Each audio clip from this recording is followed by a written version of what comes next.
first video, and what better place to start than with a review of my bike, which is a 2017, or 2018 I should say, 2018 Honda CB125R.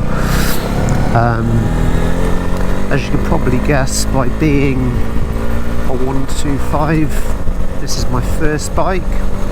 So I'm currently riding on CBT and my theory test, and I've got my Mod 1 and Mod 2 coming up in a few weeks' time.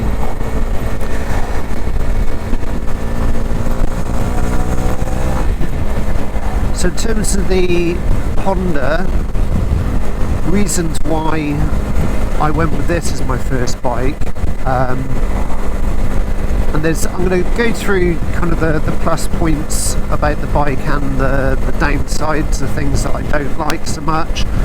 But the reasons why I went for this bike was, I think, something which is fairly common with any new rider, is you don't want to be riding around on something that looks necessarily like a 125.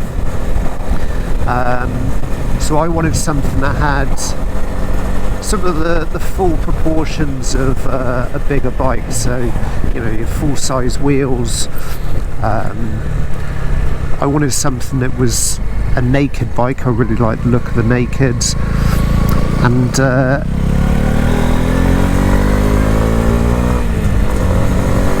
yeah, I just wanted something that looked like a much bigger bike, and I think that this does do that.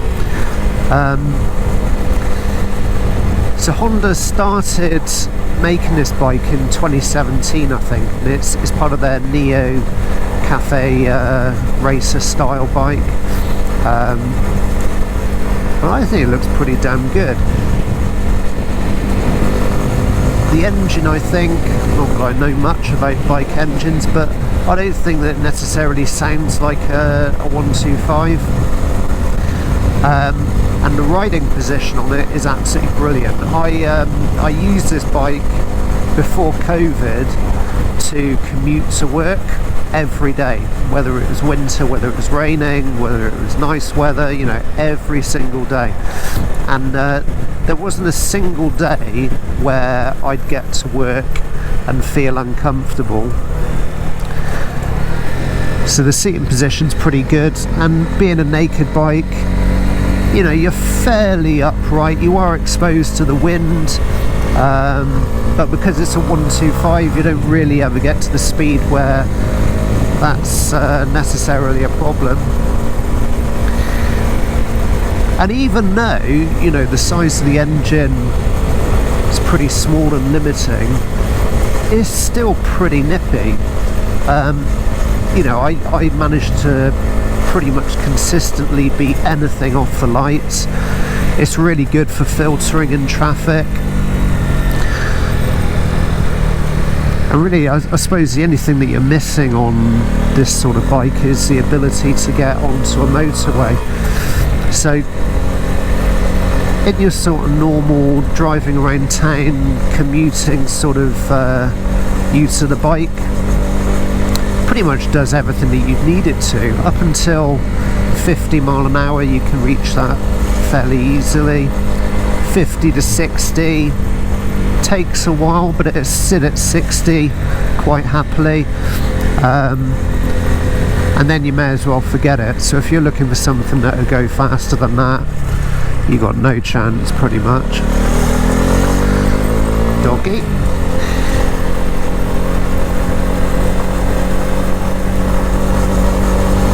So another thing that I really liked about the bike was its pricing, actually. You know, I did look at this as a new bike, and I think it was about $4,500, which felt a bit steep as, you know, an amount to spend on my first bike. So I went for one which was about 12 months old. It had done 2,000 miles on the clock, and I've done nearly 8,000 now. And it was pretty much half the price of a new one. So I was pretty comfortable spending that amount of money for my first bike.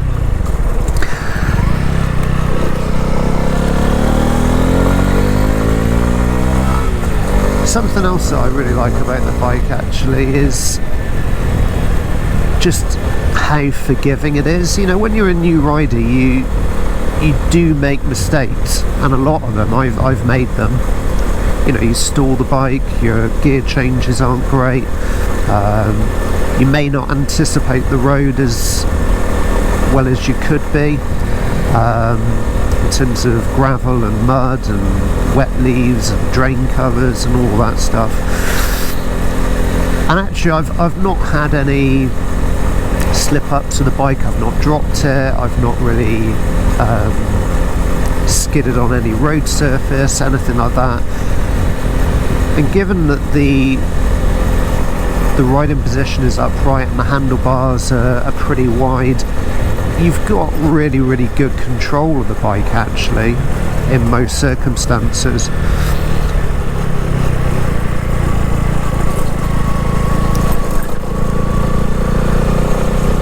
I should probably mention that I live in the southwest of England, in a place called Weston-super-Mare. So I thought for my first video I'd bring you down to the beach.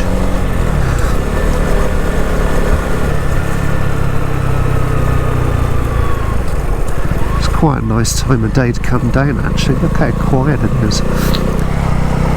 So back to the bike. So what are the things that I don't like about it? I'm going to really struggle here, not a lot. We'll start with the back of the bike, and there's a couple of things there. So when you buy the bike stock, you've obviously got a license plate holder, and it is absolutely massive. It just looked horrendous. It was this massive long piece of plastic that I really hated the look of. So I swapped that in fairly sharpish and got myself an R&G tail tidy, and that's actually tidied the back of the bike up pretty nicely. The one downside to it is around the point where you mount it to the bike, there's a fairly large hole in the frame, and what happens is when you're riding along, any rain and muck and grit and God knows what sprays up onto the back of the bike and actually works its way into the key for the little storage compartment on the back of the bike. And that was a real pain, because when I took the bike in for a service, they obviously had to get that off. I'm not sure what they were looking at, to be honest, but they had to take it off and they couldn't get the key in the bloody lock, so they had to use an air gun, I think, to kind of eject everything from that in order to get the key in. So I kind of keep that covered with a bit of tape now, just kind of stop that from happening again. So there's a couple of things there. The other thing that I couldn't quite understand, to be honest, is on a 125, I cannot think of many people at all in their right mind that would want to take a passenger on the back.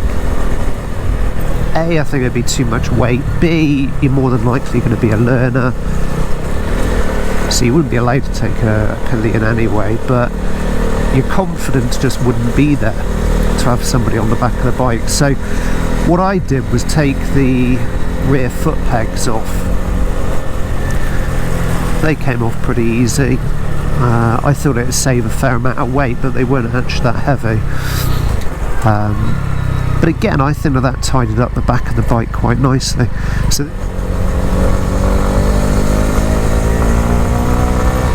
another thing I really like about this bike is the notes on the exhaust. So I read somewhere that when Honda were kind of putting this bike together, they angled the exhaust can upwards, just so that the rider could hear that a bit more, and you certainly do benefit from it. Sounds really nice, and the engine never really gets too thrashy or noisy or anything like that. The other thing that this is a dislike, what about this one? So I really hated the standard mirrors that came with the bike, so lobbed them off and put some bar ends on, which did take a little bit of getting used to in terms of just being able to use them effectively, but fairly used to them now. And they clean up the front of the bike quite nicely.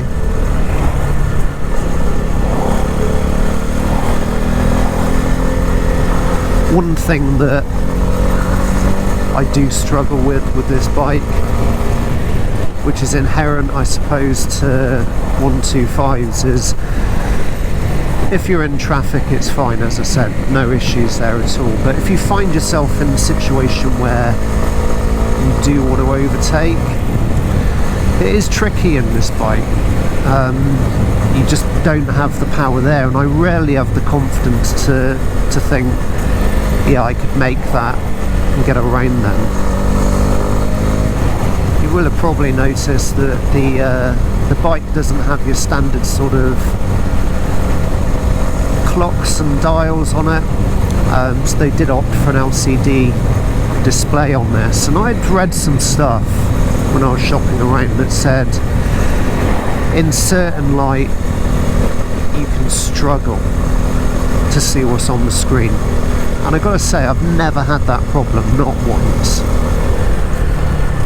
Bright sunshine it's fine, in the rain it's fine, and everywhere in between I've never struggled to see what's on the display. Fuel economy is obviously a really good thing on this bike. I think that when I can be bothered to actually keep track of it, I'm averaging 100-120 miles per gallon, which for a way to commute to work, pretty brilliant if you ask me, and the tax on it is cheap as chips as well. I think it's something like 20 quid for the year. So as I said at the beginning of the video, I've got my, in the UK you call it your Mod 1 and Mod 2, which is 2 parts to your full motorbike test. Oh, horses. Get nice and steady past these.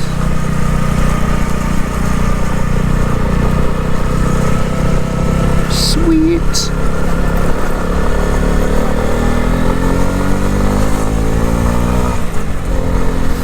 Yeah, so you got your Mod 1 and Mod 2, and I'm doing those in a few weeks' time.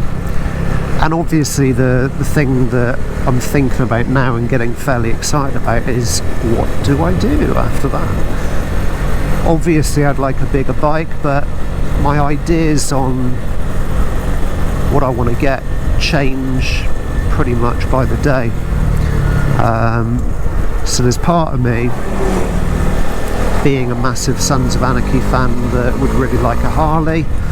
I think I've kind of given up on that. I don't think that it's going to be the best in terms of commuting in all weather. But I do really like the Roadster and the Iron 883. But we'll see. Like I said, I doubt I'm going to get that. Love the Ducati V2, but again I doubt that I'm going to get that. I do struggle a lot with my back. I've got some neck and back problems, and I don't think that that's going to be the best for me, but I am absolutely in love with the design of the thing and the sound of it. So I think where I'm settling at is either between a Ducati Monster 821 Stealth, really nice looking bike, although I think that they're bringing out a revised version of that model soon, and the Triumph Street Triple RS, which I absolutely love, and I really like it in the black, the matte black, with sort of the yellow accents on it. And there's a few people in this sort of community that I talk to about bikes, and nobody's ever got a bad word to say about the street triple. So I think that's probably where I'm settling at, but we'll see. That'll be in a couple of months. Alright, so I think I'll wrap it up there. Like I said, it's my first video. I've never uploaded anything before, never tried my hand at video editing before, so we'll see how that looks. But if you do like the video, please give it a like. I'd really love to get some subscribers to bring you some more regular and probably more interesting content than this. So if you like what you see, then please do subscribe. And please leave comments. I'm more than happy to take feedback on how I can improve as a biker, how I can improve the videos, and what stuff you would like to see. And also, if you've got any questions about the bike, please feel free to ask. So that's it. I'll leave it there.